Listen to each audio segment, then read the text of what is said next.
నమస్తే S6 news కి స్వాగతం. నేను సుధా. వార్తల్లో ముందుగా ముఖ్యాంశాలు. వైఎస్ఆర్ కు ఘన నివాళి. జగన్ షర్మిలతో తల్లి విజయమ్మ.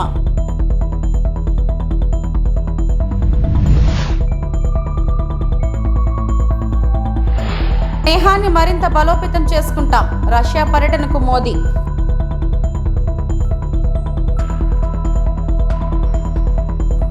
ఏపీ తెలంగాణ నాకు రెండు కళ్ళు. రేవంత్ పాలన చాలా బాగుంది. AP CM Chandrababu. ముఖ్యమంత్రి రేవంత్ రెడ్డి, ఉప ముఖ్యమంత్రి బట్టి విక్రమార్క నేడు ఆంధ్రప్రదేశ్లో పర్యటించనున్నారు. విజయవాడలో నిర్వహించనున్న మాజీ ముఖ్యమంత్రి స్వర్గీయ వైఎస్ రాజశేఖర రెడ్డి జయంతి వేడుకలకు హాజరు కానున్నారు. ఆంధ్రప్రదేశ్ పిసిసి అధ్యక్షురాలు వైఎస్ షర్మిల ఆహ్వానం మేరకు ముఖ్యమంత్రి రేవంత్ రెడ్డి, ఉప ముఖ్యమంత్రి బట్టి విక్రమార్క, మంత్రి పొంగులేటి శ్రీనివాసరెడ్డితో పాటు సీఎం సలహాదారు వేం నరేందర్ రెడ్డి విజయవాడకు వెళ్లనున్నట్లు పార్టీ వర్గాలు వెల్లడించాయి. మధ్యాహ్నం 3:30 గంటలకు బేగంపేట విమానాశ్రయం నుంచి ప్రత్యేక విమానంలో విజయవాడకు వెళ్తారు. అంతకుముందు ఉదయం పూట పంజాగుట్ట సర్కిల్లోని వైఎస్ విగ్రహానికి ముఖ్యమంత్రి రేవంత్ రెడ్డితో పాటు ఉప ముఖ్యమంత్రి బట్టి విక్రమార్క సహా ఇతర మంత్రులు, కాంగ్రెస్ నాయకులు ఘనంగా నివాళులు అర్పించనున్నారు.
తెలంగాణ రాష్ట్ర ముఖ్యమంత్రి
రష్యా అధ్యక్షుడు పుతిన్ ఆహ్వానం మేరకు సోమవారం ప్రధాని నరేంద్ర మోడీ విదేశీ పర్యటనకు బయలుదేరారు. ఈ సందర్భంగా ఇద్దరు నేతలు 22వ వార్షిక శిఖరాగ్ర సదస్సులో పాల్గొని పలు అంశాలపై వ్యూహాత్మక చర్చలు జరపనున్నారు. 3 రోజుల విదేశీ పర్యటనలో భాగంగా రష్యాతో పాటు ప్రధాని మోడీ ఆస్ట్రియాకు వెళ్తారు. విదేశీ పర్యటనకు బయలుదేరే ముందు ఎక్స్ వేదికగా ప్రధాని మోడీ స్పందించారు. రానున్న 3 రోజులు రష్యా, ఆస్ట్రేలియాలో పర్యటిస్తా. కాలం పెట్టిన పరీక్షలకు నిలిచిన స్నేహాన్ని మరింత బలోపేతం చేసుకునేందుకు ఈ పర్యటనలో ఉపయోగపడనున్నాయి. అక్కడ నివసించే భారతీయులతో మాట్లాడేందుకు ఎదురు చూస్తున్నా అని మోదీ తెలిపారు. जो समिट है कोविड कारणों से पहले बीच में नहीं हुई थी, लेकिन अब इस 22वें समिट में शामिल होने के लिए प्रधानमंत्री नरेंद्र मोदी रवाना होते हुए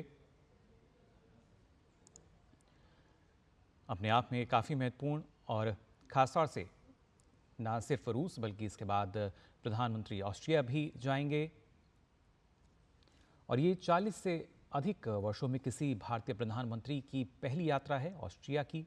अगर बात की जाए तो वहाँ पे प्रधानमंत्री, आपको बता दें, राष्ट्रपति अलेक्जेंडर वॉन डेर बेलेन और चांसलर कार्ल नेहमर से भी मुलाकात करेंगे।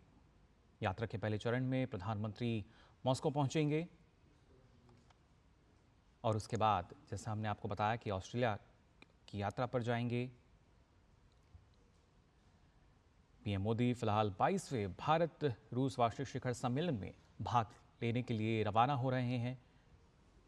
इन तस्वीरों में आप देख सकते हैं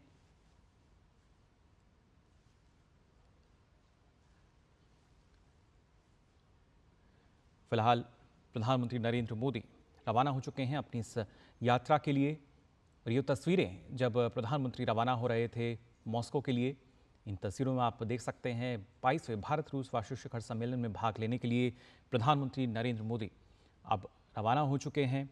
और जैसा हमने आपको बताया कि यात्रा का जो पहला चरण है उसमें वो मॉस्को पहुंचेंगे और फिर जो अगला चरण होगा उसके लिए ऑस्ट्रिया की यात्रा पर वो रहेंगे। साथ ही साथ ना सिर्फ यहाँ पर अगर बात की जाए जो भारतीय समुदाय हैं उससे मिलने के लिए भी काफ़ी उत्साहित नजर आए प्रधानमंत्री नरेंद्र मोदी।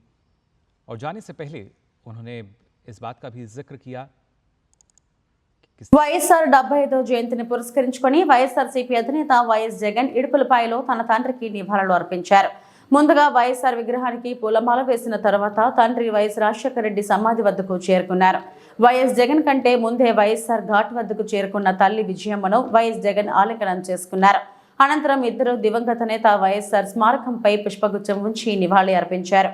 అనంతరం ప్రత్యేక ప్రార్థనలు చేశారు. ఈ కార్యక్రమంలో వైఎస్ జగన్ సతీమణి వైఎస్ భారతి, మాజీ ఎమ్మెల్యే చెవిరెడ్డి భాస్కర్ రెడ్డి, తిరుపతి ఎంపీ గురుమూర్తి, మాజీ డిప్యూటీ సీఎం అమ్జద్ బాషాతో పాటు కడప జిల్లా నేతలు పాల్గొన్నారు. ఈ సందర్భంగా వైఎస్ జగన్ తన ఎక్స్ ఖాతాలో ఒక సందేశాన్ని ఇచ్చారు.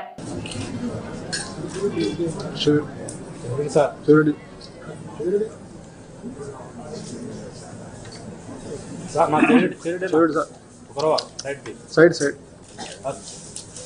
చూడు సార్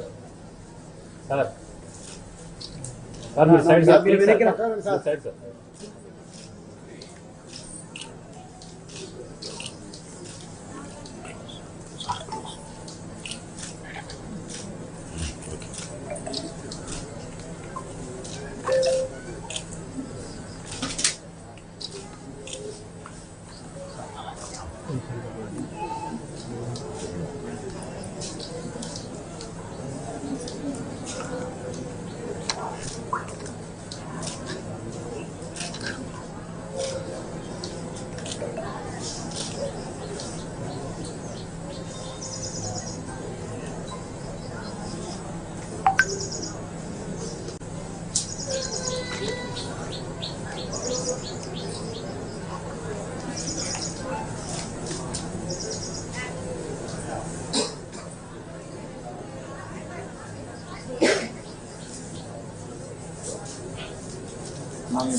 जोहार वैसा जोहार जोहार वैसा जोहार वैसा जोहार वैसा जोहार वैसा जगदन नायकत्व अब्दुल्लाह जगदन नायकत्व अब्दुल्लाह जगदन नायकत्व अब्दुल्लाह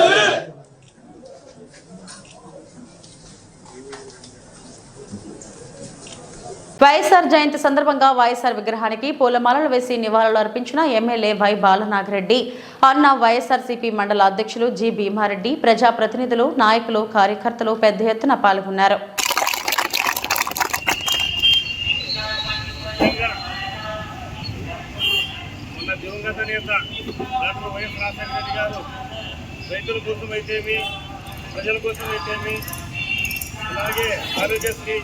మీరు చెప్పినటువంటి ఇలాంటి ఎన్నో పథకాలు ఆయన ప్రభుత్వంలో కొనసాగించాయి.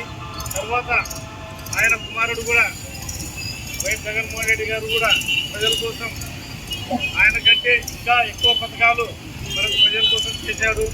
కాబట్టి ఈ సందర్భంగా డాక్టర్ వైఎస్ రాజశేఖర రెడ్డి గారిని మనము స్మరించుకుంటూ ఆయనకు జయంతి శుభాకాంక్షలు తెలియజేస్తూ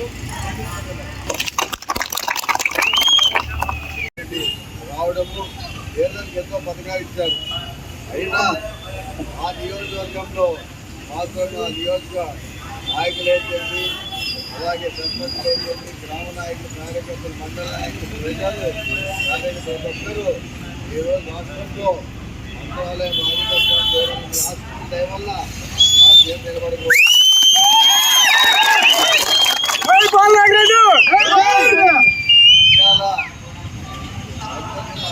జిల్లాలో ఇద్దరే గెలిచాం. వాల్మీకి సోదరుడు, రెడ్డి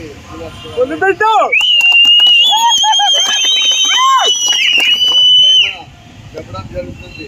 ఈ నియోజకవర్గ ప్రజలు నిజంగా నీకు దేవుళ్ళని, ఆ నియోజకవర్గ దేవుళ్ళే కాబట్టి వాళ్ళు 4 సార్లు కూర్చోబెట్టడం జరిగింది. తప్పకుండా ప్రభుత్వం వస్తుంది. మనుషులు కూడా వాళ్ళుగా తెలుసుకొని చూడండి. రావడం ఎన్నో దౌర్జన్యాలు జరుగుతుంది. ఒకసారి ఆలోచన చేసుకోండి. మనం ఉన్నప్పుడు ఎక్కడన్నా కానీ ఏ దౌర్జన్యం జరిగిందా అని ఆలోచన చేసుకోవాలి. వాటికి అంతమొండేదానికి కూడా కొట్లాటం చేస్తున్నారు. అలాంటి పరిస్థితి వాళ్ళది. అయినా ఎవరు భయపడలేదు. చిత్తూరు జిల్లా కుప్పం జెడ్పీ ఉన్నత పాఠశాలలో విద్యార్థులకు విద్యా సామాగ్రిని ఎమ్మెల్సీ కంచాల శ్రీకాంత్ చేతుల మీదుగా పంపిణీ చేశారు. ఈ సందర్భంగా ఆయన మాట్లాడుతూ రాష్ట్ర ప్రభుత్వం విద్యకు అత్యధిక ప్రాధాన్యతనిస్తుందన్నారు. విద్యార్థులందరూ బాగా చదువుకొని ఉన్నత స్థాయికి ఎదగాలన్నారు. 2014 నుండి 19లో అనేక పాఠశాలల రూపురేఖలను మార్చిన ఘనత టీడీపీదని కొనియాడారు. విద్యార్థులకు ఎటువంటి ఇబ్బందులు లేకుండా చర్యలు తీసుకోవాలన్నారు. ఈ కార్యక్రమంలో టీడీపీ నేతలు రాజ్ కుమార్, కౌన్సిలర్లు ధాము, జాకీర్, వేలు, సోమశేఖర్ తదితరులు పాల్గొన్నారు. బాగా చదువుతున్నారా? Very good. ఈరోజు ఇటువంటి ఒక మంచి కార్యక్రమంలో పాల్గొనేదానికి అవకాశం కల్పించిన మీ స్కూల్ సిబ్బంది అందరికీ, హెచ్ఎం గారికి, ఇతర సిబ్బంది అందరికీ కూడా మనస్ఫూర్తిగా ధన్యవాదాలు తెలియజేస్తున్నా. కొంచెం వేరే పనులు, చాలా మీటింగ్స్ ఉండటం వల్ల మీతో ఎక్కువ సమయం గడపలేకపోతున్నాం. ఖచ్చితంగా ఇంకొక రోజు వేరే కార్యక్రమంలో వచ్చి ఎక్కువసేపు మీతో పాల్గొనేటటువంటి కార్యక్రమం రూపొందించుకుంటామని తెలియజేస్తున్నాం. నాకు రూరల్ ఎడ్యుకేషన్ అన్న జెడ్పీ, ఎస్పెషల్లీ జెడ్పీ స్కూల్స్ని డెవలప్మెంట్ చేయడం కూడా చాలా ఇష్టం. 2014 నుంచి 19 మధ్య జెడ్పీటీసీ సభ్యుడిగా, అలాగే ప్రకాశం జెడ్పీటీసీ సభ్యుల సంఘం అధ్యక్షుడిగా ప్రకాశం జిల్లాలో పనిచేశాను. అప్పుడు ఆల్మోస్ట్ నాడు నేను ఇట్లాంటి కార్యక్రమాలని ఇప్పుడు తెచ్చారు. కానీ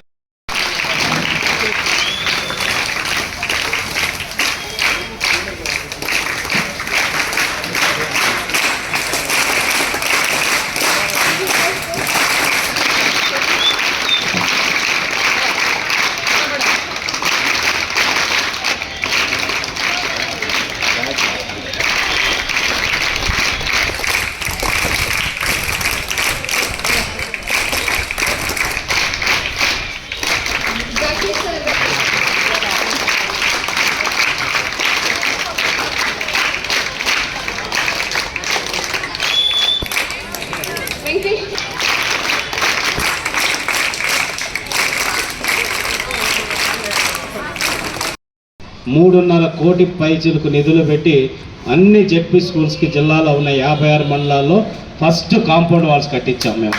ఫస్ట్ ఎందుకంటే ఒక పిల్లలకి సెక్యూరిటీ ఉండాలి, ఎస్పెషల్లీ గర్ల్స్ పిల్లలు కూడా, ఆడపిల్లలు కూడా ఒక సెక్యూర్డ్ ప్లేస్ ఉండాలి అని చెప్పనేసి ఆలోచించి చేయటం జరిగింది.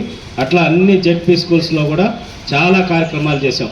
రోబోటిక్స్, ఫ్రీ రోబోటిక్స్ వర్క్షాప్స్ కానీ, బాలచేతన అని ఆర్ట్ ఆఫ్ లివింగ్ వాళ్ళ ప్రోగ్రామ్స్ కానీ, personality development programmes, robotics training programmes, ఇవన్నీ కూడా ఫ్రీ ఆఫ్ కాస్ట్ కింద జెడ్పీ స్కూల్స్లో కార్యక్రమాలు చేయడం జరిగింది. 100% నేను నమ్ముతాను, విద్య ఒక్కటే ఈ సమాజంలో ఆర్థిక అసమానతల్ని, సామాజిక అసమానతల్ని మారుస్తుంది అని చెప్పనేసి నేను ప్రగాఢంగా నమ్ముతాను. ఈరోజు మనకి ఎంతోమంది స్ఫూర్తిదాయకంగా చిన్న చిన్న కుటుంబాల్లో పుట్టి కూడా మన రాష్ట్రం దేశం గర్వించదగ్గేటటువంటి నాయకులుగా కావచ్చు, శాస్త్రవేత్తలుగా కావచ్చు ఎంతోమంది ఎదిగారు. దాంట్లో ముఖ్యంగా మన ఇక్కడ స్థానికంగా తీసుకుంటే ఇక్కడ మన ఎమ్మెల్యే గారు ఎవరు? కుప్పం ఎమ్మెల్యే గారు ఎవరు? చంద్రబాబు నాయుడు గారు ఏమన్నా ఒక 100 కోట్లు 1000 కోట్లు ఆస్తుండే కుటుంబంలో పుట్టాడా? లేదు కదా. ఆయన కూడా అతి సాధారణమైన రైతు కుటుంబంలో వ్యవసాయం చేసుకునేటటువంటి ఒక చిన్న కుటుంబంలో పుట్టి విద్య ద్వారా కష్టపడి చదివి విద్య ద్వారా ఒక మెరిట్ స్టూడెంట్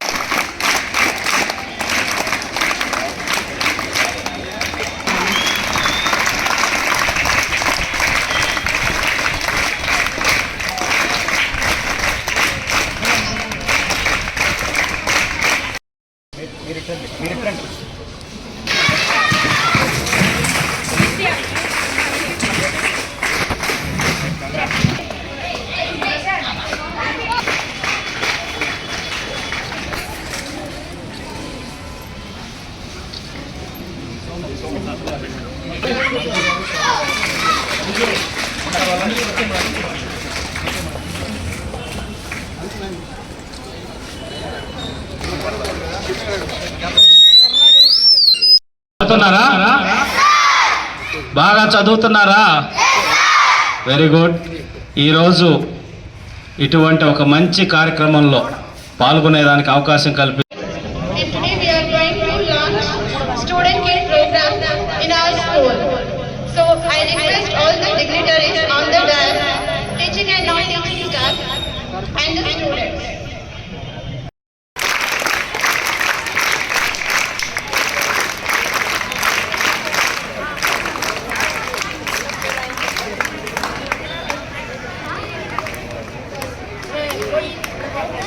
లక్షల మంది భవన నిర్మాణ కార్మికులు భవన నిర్మాణం అనుబంధ రంగాలకు ఊతమిచ్చేలా ఉచిత ఇసుక పథకం అమలు చేసిన ముఖ్యమంత్రి నారా చంద్రబాబుకు కృతజ్ఞతలు తెలుపుతూ హర్షం వ్యక్తం చేసిన శ్రీకాళహస్తి ఎమ్మెల్యే బొజ్జల సుధీర్ రెడ్డి, సతీమణి బొజ్జల రిషితారెడ్డి మరియు స్థానికులు.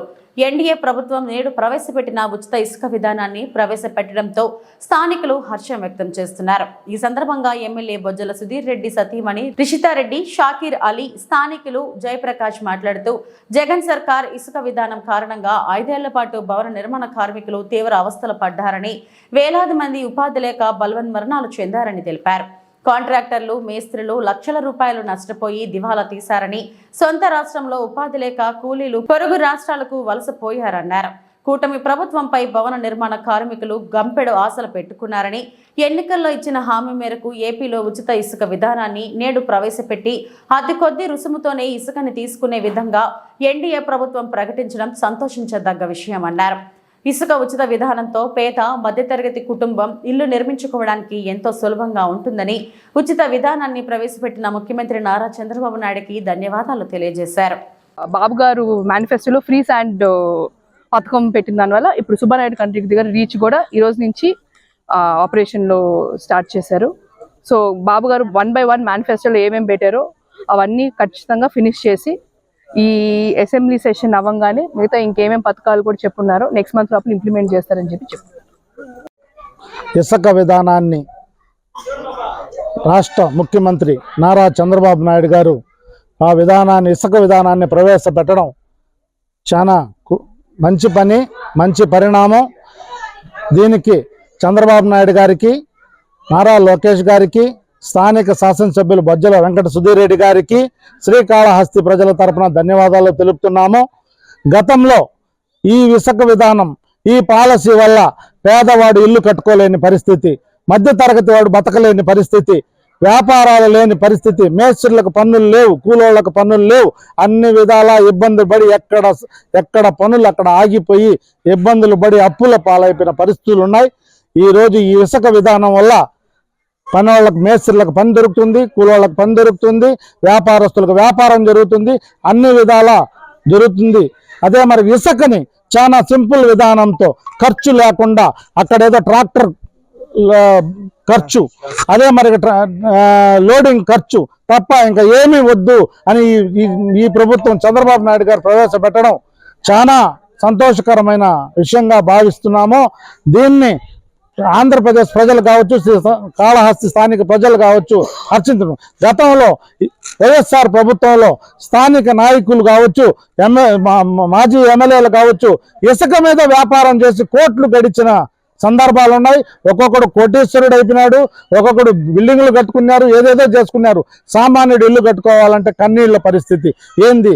సగం డబ్బు ఇసుక పెడితే సగం డబ్బు మిగతా వ్యయానికి పెట్టేవాళ్ళు. ఈరోజు ఆ ఇసుక విధానం తగ్గడం వల్ల సగం డబ్బు పెట్టుకుంటే మిగతా పని పూర్తవుతుంది.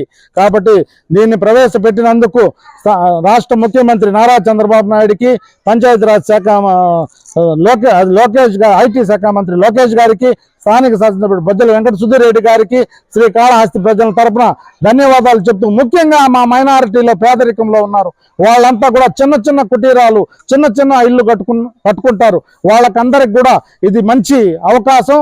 కాబట్టి ఈ విధానాన్ని ప్రవేశపెట్టినందుకు ఈ ప్రభుత్వానికి, నాయకులకి అందరికీ పేరు పేరున ధన్యవాదాలు. ఇసుక పాలసీని తీసుకురావడం నిజంగా పేద మధ్యతరగతి వాళ్ళ జీవితాల్లో వెలుగులు నింపుతా ఉంది. గత ప్రభుత్వ హయాంలో మనం చూసాము ఇసుక ఏ రకంగా దోపిడీకి గురైందో. ముఖ్యంగా శ్రీకాళహస్తి చుట్టుపక్కల స్వర్ణముఖి నదిని ఏ రకంగా వాళ్ళు దోచుకున్నారు. సమాధులను కూడా తవ్వుకొని ఇక్కడ ఉన్నటువంటి నాయకులందరూ కూడా ఇసుక అక్రమ రవాణా తీసుకొని ఈ రీచుల నుంచి కూడా అక్రమ రవాణా చేసి ఆ పేమెంట్లకు కూడా ఎటువంటి లెక్క పక్కా లేకుండా మొత్తం దోపిడీకి గురైంది.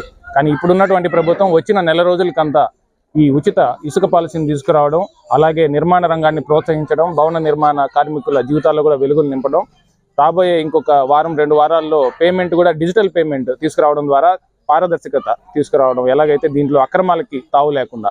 ఇక్కడ ఉన్నటువంటి స్థానిక ఎమ్మెల్యే గారు బొజ్జల సుధీర్ రెడ్డి గారు కూడా ఇసుక అక్రమ రవాణాని వచ్చిన మొదటి రోజు నుంచి కూడా అడ్డుకట్ట వేసి ఇసుక అక్రమ రవాణా చేస్తున్నటువంటి ట్రాక్టర్లను కూడా సీజ్ చేయించడము, ఇవన్నీ కూడా మనం చూస్తూ ఉన్నాము.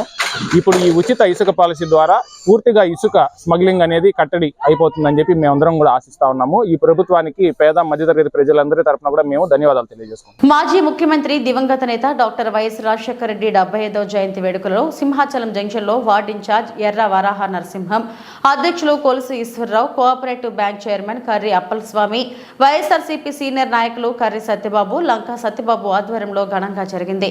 ఈ సందర్భంగా ఎర్రవరం బాబు మాట్లాడుతూ దేశంలో ఎక్కడా లేని అనేక సంక్షేమ పథకాలు రాజశేఖర రెడ్డి ప్రభుత్వంలో జరిగాయని గుర్తు చేశారు. ఆయన ప్రవేశపెట్టిన ఆరోగ్యశ్రీ విద్యార్థులకు ఫీజు రాయితీలు వంటివి ఇచ్చి ఆదర్శంగా నిలిచారన్నారు. పేద ప్రజలకు ప్రసాదాలు అందజేశారు. కార్యక్రమంలో బోరా మధు, కె సింహాద్రి, సిగడం తాతబాబు, ఎన్ అప్పారావు, బొట్టా శ్రీనివాస్ యాదవ్ తదితరులు పాల్గొన్నారు. దేశానికి ఒక ఆదర్శవంతమైన ముఖ్యమంత్రిగా వారు పేరు తెచ్చుకొని స్వర్గస్థులైనారు. వారు చేపట్టినటువంటి అనేకమైనటువంటి సంక్షేమ అభివృద్ధి పథకాలు ఈరోజు దేశమంతా కూడా ఆచరించే స్థాయిలో మా రాజశేఖర రెడ్డి గారు చేశారని మాకు చెప్పుకోవడానికి ఈ రోజుకి మా అందరికీ కూడా గర్వకారణంగా ఉంది. వారు భౌతికంగా ప్రజలందరికీ దూరమైనప్పటికీ అందరి మనసుల్లోనూ కూడా ఎప్పటికీ రాజశేఖర రెడ్డి గారు అందరి హృదయాలు కొలువై ఉంటారని అనుకుంటున్నాం. అలాగే వారి ఆత్మకు శాంతి చేకూరాలని, వారు ఇప్పుడు కూడా వారి ఆశీర్వాదం ఇప్పుడు కూడా వైఎస్ఆర్ పార్టీపై ఉండాలని కోరుకుంటూ సెలవు తీసుకుంటాం. ఆంధ్రప్రదేశ్ రాష్ట్ర మాజీ ముఖ్యమంత్రి వర్యులు దివంగత నేత రాజశేఖర రెడ్డి గారి 75వ జయంతి పురస్కరించుకొని 98వ వార్డు సింహాచలంలో పేద ప్రజలందరికీ కూడా అన్నప్రసాదాలు ఇచ్చి వైఎస్ఆర్ పార్టీ శ్రేణులందరూ కూడా ఏకదాటిగా ఒక వేదిక కిందకు వచ్చి కేక్ కట్ చేయడం జరిగింది. ముఖ్యంగా వైఎస్ రాజశేఖర రెడ్డి గారు అంటే భారతదేశంలో ఇప్పటి వరకు ఏ ఒక్క ముఖ్యమంత్రి చేయని అనేక సంక్షేమ కార్యక్రమాలన్నీ ఆయన హయాంలోనే స్టార్ట్ అయ్యాయి. ఇప్పుడు రాష్ట్రంలో ఉన్న అందరూ కూడా అదే అమలు చేయడం జరుగుతుంది.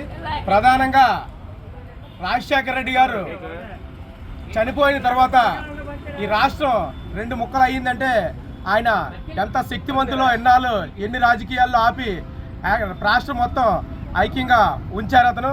ప్రధానంగా ఈరోజు ఆయన జయంతి వేడుకలు ఈ 98వ వార్డులో జరిగాయి. ఇక్కడ ప్రధానంగా వైఎస్ఆర్ పార్టీ శ్రేణులకు, ఇక్కడ 98వ వార్డు ప్రజలందరికీ ఈరోజు మేము ఒక భరోసా ఇస్తున్నాం. ఎందుకంటే రాష్ట్రంలో ఇక్కడ ఏ ఒక్క నాయకుడు చేసిన తప్పు వల్ల ఓటమి చెందలేదు. మంచి అనే, సంక్షేమం అనే, అభివృద్ధి అనే పదం వైఎస్ జగన్మోహన్ రెడ్డి గారు లంచం అనేది లేకుండా, అవినీతి లేకుండా నేరుగా ప్రజలకి సంక్షేమ పథకాలు అందజేయడం తప్పని ఈ ప్రజలు నిరూపించారు. అందువల్ల రాబోయే 5 సంవత్సరాల్లో తెలుగుదేశం పార్టీ ఇచ్చిన హామీలన్నీ అమలు జరిగే విధంగా ప్రజల్లో ఎప్పుడూ ఉంటూ వాళ్ళకి ఎల్లవేళ్ళ అందుబాటులో ఉంటామని ఈ సందర్భంగా మీ అందరికీ తెలియజేసుకుంటున్నాం. నెల్లూరు జిల్లా సైదాపురం మండల కేంద్రమైన సైదాపురంలో దివంగత మాజీ ముఖ్యమంత్రి వైఎస్ రాజశేఖర రెడ్డి జయంతి వేడుకలను మండల వైసీపీ నాయకులు సోమవారం ఘనంగా నిర్వహించారు. ఈ సందర్భంగా భారీ కేక్ కట్ చేసి ఒకరినొకరు పంచుకుంటూ అమర్ రహే వైఎస్ఆర్ అంటూ నినాదాలు చేస్తూ సంబరాలు చేసుకున్నారు. అనంతరం పేదలకు పండ్లు, మిఠాయిలు పంచిపెట్టారు.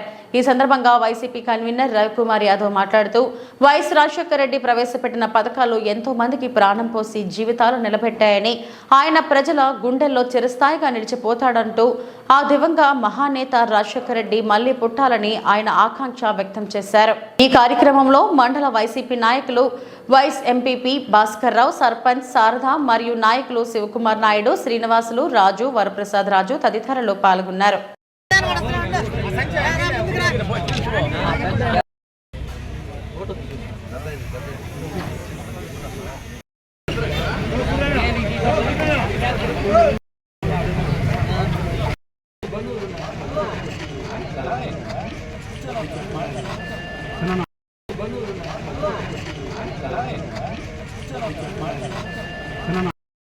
దగ్గర ప్రతి ఒక్క కుటుంబంలో కనీసం ఫీజు కట్టుకోలేక ఇంటర్ దాకా చదివేసి హాస్టల్లో చదివి మానేస్తున్నారు.